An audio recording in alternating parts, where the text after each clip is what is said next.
Une affaire de fraude sportive secoue le monde du football brésilien. Bruno Henrique, l'attaquant vedette du Flamengo, se retrouve au cœur d'un scandale qui pourrait bien ébranler sa carrière et l'image de son club.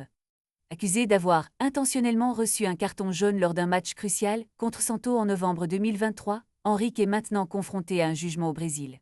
Ce carton jaune, qui s'est transformé en expulsion après une altercation avec l'arbitre, aurait été orchestré pour profiter d'un système de paris truqué.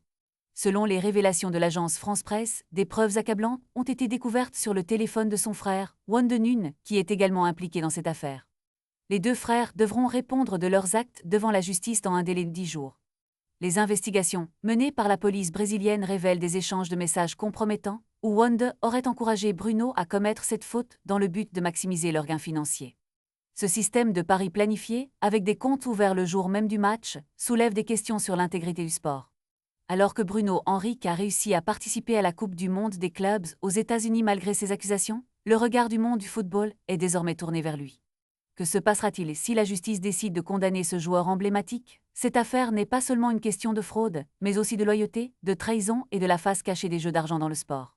Les fervents supporters du Flamengo, ainsi que les amateurs de football, attendent avec impatience le dénouement de ce chapitre sombre. Les enjeux sont énormes, tant pour la carrière de Bruno que pour la réputation du Flamengo. Dans un sport où l'éthique devrait primer, cette situation rappelle à tous que la tentation du gain peut parfois mener à des dérives inacceptables.